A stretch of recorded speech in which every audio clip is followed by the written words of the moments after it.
Once again, welcome back to KCS Classes. KCS Classes in മറ്റൊരു പുതിയ വീഡിയോയിലേക്ക് എല്ലാവർക്കും സ്വാഗതം. This is Grivence. Yes, BCom BBA സ്റ്റുഡൻസിന് അവരുടെ 6th സെമസ്റ്ററിലും MCom MBA സ്റ്റുഡൻസിന് അവരുടെ 4th സെമസ്റ്ററിലും അവർ ഫേസ് ചെയ്യുന്ന ഏറ്റവും ഇമ്പോർട്ടന്റ് ആയിട്ടുള്ള പേപ്പറാണ് പ്രോജക്റ്റ്. സോ ലാസ്റ്റ് വീഡിയോയിൽ നമ്മൾ ഡിസ്കസ് ചെയ്തത് മാർക്കറ്റിംഗ് റിലേറ്റ് ചെയ്തിട്ടുള്ള കുറച്ച് പ്രോജക്റ്റ് ടോപ്പിക്സ് ആണ്. ഇന്നത്തെ വീഡിയോയിൽ ഞാൻ ഇൻക്ലൂഡ് ചെയ്തിട്ടുള്ളത് HR റിലേറ്റ് ചെയ്തിട്ടുള്ള കുറച്ച് പ്രോജക്റ്റ് ടോപ്പിക്സ് ആണ്. ഓൾറെഡി ഒരു 6th സെമസ്റ്ററിന്റെ ബിഗിനിങ് ഒക്കെ ആയിരിക്കുന്നു, അതുകൊണ്ട് തന്നെയാണ് പ്രോജക്റ്റ് റിലേറ്റ് ചെയ്തിട്ടുള്ള കൂടുതൽ വീഡിയോസ് നമ്മൾ ഇപ്പോൾ ചെയ്യുന്നത്. സോ നമുക്ക് വീഡിയോയിലോട്ട് പോവാം. അപ്പോൾ ഒരു HR റിലേറ്റ് ചെയ്തിട്ടുള്ള പ്രോജക്റ്റ് ആണ് ഒരു കുട്ടി ചെയ്യാൻ പ്ലാൻ ചെയ്യണമെങ്കിൽ ഏതൊക്കെയാണ് ഏറ്റവും കൺവീനിയന്റ് ആയിട്ടുള്ള കുറച്ച് പ്രോജക്റ്റ് ടൈറ്റിൽസ് നമുക്ക് നോക്കാം. അതിലെ നമ്പർ 1 നമുക്ക് ചെയ്യാൻ പറ്റുന്നതാണ് എംപ്ലോയി ജോബ് സാറ്റിസ്ഫാക്ഷൻ. ഒരു പെർട്ടിക്കുലർ ഓർഗനൈസേഷനിലെ എംപ്ലോയീസിന് ജോബിനോടുള്ള സാറ്റിസ്ഫാക്ഷൻ ലെവല് എത്രത്തോളം ഉണ്ട് എന്നുള്ളത് നമുക്ക് പഠിക്കാം. സോ നമുക്ക് എങ്ങനെയാണ് title എഴുതേണ്ടവരാ? an analysis on job satisfaction among employees with special reference to Dhanalakshmi bank. ഏതാണ് സ്ഥാപനങ്ങളിലെ ആ സ്ഥാപനം?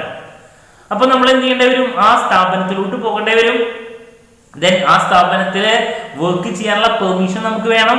എന്നാൽ മാത്രമേ നമുക്ക് ചെയ്യാൻ പറ്റുള്ളൂ. അവിടെ നിന്ന് സ്ഥാപനത്തിൽ നിന്ന് നമുക്ക് സർട്ടിഫിക്കറ്റ് ആവശ്യം വേണ്ടി വരും.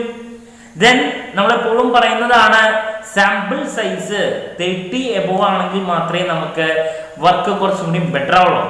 ദാറ്റ് മീൻസ് ഒരു എംപ്ലോയീസിനെ ടാർഗറ്റ് ചെയ്തിട്ടാണ് നമ്മൾ വർക്ക് ചെയ്യണമെങ്കിൽ മിനിമം ഒരു 30 എംപ്ലോയീസ് എങ്കിലും ആ സ്ഥാപനത്തിൽ ഉണ്ടാവണം. അപ്പൊ ഒരു 40-50 എംപ്ലോയീസിനെ നമുക്ക് സാമ്പിൾ സൈസ് ആയിട്ട് കൺസിഡർ ചെയ്ത് നമുക്ക് ചെയ്യാൻ പറ്റുന്ന ഏറ്റവും ഇമ്പോർട്ടൻ്റ് ആയിട്ടുള്ള ടോപ്പിക് ആണ് job satisfaction. Okay, with the help of questionnaire നമുക്ക് ഡാറ്റ കളക്ട് ചെയ്ത് അനാലിസിസ് ഒക്കെ നടത്താൻ സാധിക്കും. So that's my number 1 suggestion. Then move to number 2, നമുക്ക് ചെയ്യാൻ പറ്റുന്ന വേറൊരു ടോപ്പിക് ആണ് പെർഫോമൻസ് അപ്രൈസൽ.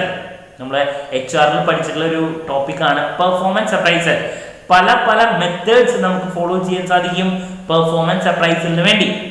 സോ ഒരു പെർട്ടിക്കുലർ സ്ഥാപനത്തിൽ നമ്മൾ ഫോക്കസ് ചെയ്യുമ്പോൾ നമ്മൾ പെർഫോമൻസ് അപ്രൈസൽ ആണ് സിലക്ട് ചെയ്യണമെങ്കിൽ ചില സമയത്ത് ആ സ്ഥാപനത്തിൽ ആ ഒരു പെർഫോമൻസ് അപ്രൈസൽ ടെക്നിക്ക് അപ്ലൈ ചെയ്യുന്നുണ്ടോ ഇല്ലയോ എന്നുള്ളതൊക്കെ നമ്മൾ എൻക്വയറി ചെയ്യേണ്ടതായിട്ട് വരും.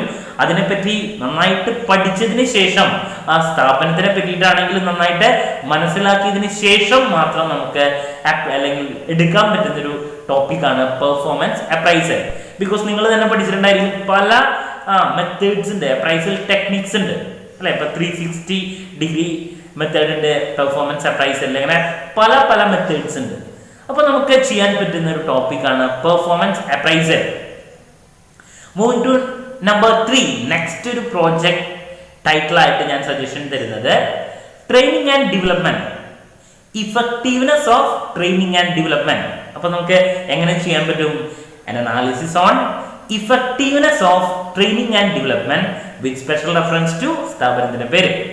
അപ്പൊ ആ ഒരു സ്ഥാപനത്തിലെ ട്രെയിനിങ് ആൻഡ് ഡെവലപ്മെന്റ് കൊടുക്കുന്നുണ്ടോ എന്നുള്ളത് നമ്മൾ ചോദിക്കണം. ദെൻ ട്രെയിനിങ് നടത്തിയതിനു ശേഷം എന്തൊക്കെയാണ് അവിടെ ചേഞ്ചസ്, ഡെവലപ്മെന്റ്. അപ്പോൾ ഇഫക്റ്റീവ്നെസ് എന്ന് പറയുമ്പോൾ അതാണ് നമ്മൾ ഉദ്ദേശിക്കുന്നത്. ട്രെയിനിങ് കൊണ്ട് അല്ലെങ്കിൽ എത്രത്തോളം നമ്മൾ ട്രെയിനിങ് കൊടുത്തതിന് ശേഷം എംപ്ലോയീസിൽ റിസൾട്ട് ഉണ്ടാവുന്നുണ്ട്, എത്രത്തോളം ഗ്രോത്ത് ഉണ്ടാവുന്നുണ്ട്, അതിന്റെ ബെനിഫിറ്റ്സ് എന്തൊക്കെയാണ്, ഇതൊക്കെയാണ് നമ്മളവിടെ പഠിക്കേണ്ടതായിട്ട് വരുന്നത്. ഓക്കെ, ദെൻ നെക്സ്റ്റ് ഒരു പ്രോജക്റ്റ് ടൈറ്റിൽ ആയിട്ട് സജഷൻ തരുന്നത് ഇപ്പൊ ലോക്ക്ഡൌണിന് ശേഷം നമ്മൾ ഇലക്ട്രോണിക് ട്രെയിനിങ് കൊടുക്കുന്നുണ്ട്. അപ്പൊ അതിന്റെ ഇഫക്റ്റീവ്നെസ് നമുക്ക് സെപ്പറേറ്റ് പഠിക്കാൻ സാധിക്കുന്നതാണ്. So that's my 4th suggestion. Effectiveness of training, electronic training, online ആയിട്ട് ട്രെയിനിങ് അറ്റൻഡ് ചെയ്യുന്നുണ്ട് ഇപ്പോൾ എംപ്ലോയീസ്. അതിന്റെ ഇഫക്റ്റീവ്നെസ് നമുക്ക് പഠിക്കാൻ സാധിക്കും. പലപ്പോഴും ലോക്ക്ഡൌൺ ആയതുകൊണ്ട് തന്നെ നമുക്ക് സ്ഥാപനത്തിൽ വെച്ചിട്ട് തന്നെ ട്രെയിനിങ് നമുക്ക് കൊടുക്കാൻ സാധിക്കുന്നില്ല. അപ്പൊ നമുക്ക് ഇലക്ട്രോണിക് ട്രെയിനിങ് അറ്റൻഡ് ചെയ്യാൻ പറ്റുന്നതാണ് എംപ്ലോയീസിന് ഇപ്പോ. അപ്പൊ അതിന്റെ ഇഫക്റ്റീവ്നെസ് നമുക്ക് നോക്കാൻ പറ്റുന്നതാണ്. So that's my next suggestion. അടുത്തൊരു പ്രോജക്റ്റ് ടൈറ്റിൽ ആയിട്ട് ഞാൻ സജസ്റ്റ് ചെയ്യുന്നത് employee grievance handling. Grievance handling ഏറ്റവും ഇമ്പോർട്ടന്റ് ആയിട്ടുള്ള ഒരു കാര്യമാണ്. ഗ്രിവൻസ് എങ്ങനെയാണ് ഒരു സ്ഥാപനത്തില് അവർ ഹാൻഡിൽ ചെയ്യണം, അതിന്റെ പോളിസി എന്താണ്. സോ നമുക്ക് പഠിക്കാൻ സാധിക്കുന്ന വേറൊരു ടോപ്പിക്കാണ് an analysis on employees grievance handling policies with special reference to ആ സ്ഥാപനം. എങ്ങനെയാണ് ഒരു സ്ഥാപനം ഗ്രിവൻസ്, ആ സ്ഥാപനത്തിന്റെ എംപ്ലോയീസിന്റെ ഗ്രിവൻസ് ഹാൻഡിൽ ചെയ്യണം, അതിന്റെ പോളിസീസ് എങ്ങനെയാണ്.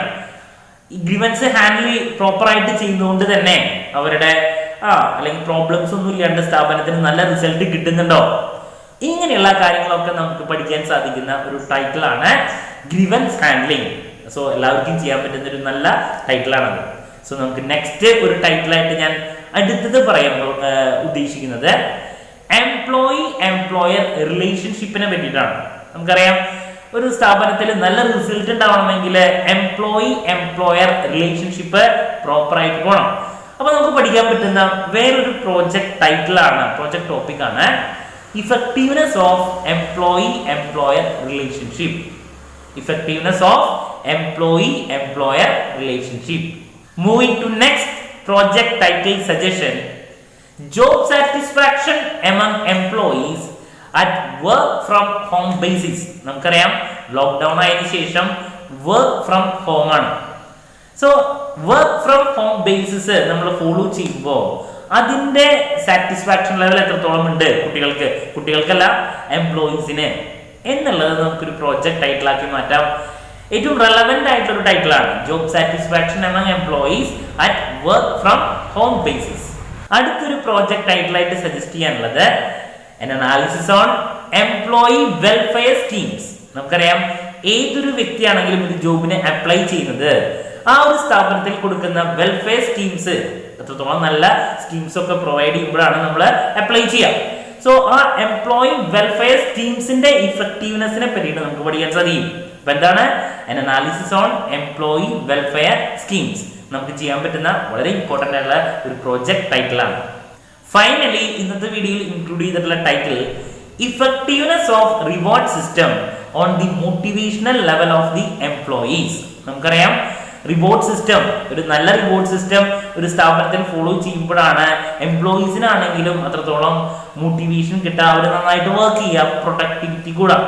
സോ നമുക്ക് ഒരു പ്രോജക്ട് ടൈറ്റിലാക്കി മാറ്റാൻ പറ്റുന്ന ഒരു ടോപ്പിക്കാണ് reward system, effectiveness of reward system on the motivational level of employees. So നമ്മൾ ഇതൊരു 10 ഇമ്പോർട്ടന്റ് പ്രോജക്ട് ടൈറ്റിൽ സജഷൻസ് ആണ് കണ്ടേ related with HR. So next finance relate ചെയ്തിട്ടുള്ള അടുത്തൊരു വീഡിയോയിൽ ഫിനാൻസ് റിലേറ്റ് ചെയ്തിട്ടുള്ള പ്രോജക്ട് ടോപ്പിക്സിന്റെ ഒരു ഡിസ്കഷനുമായിട്ട് നമുക്ക് വീണ്ടും കാണാം എന്നുള്ള പ്രതീക്ഷയോടെ നിർത്തുന്നു. This is Kiran CS signing off. Have a nice day. Thank you.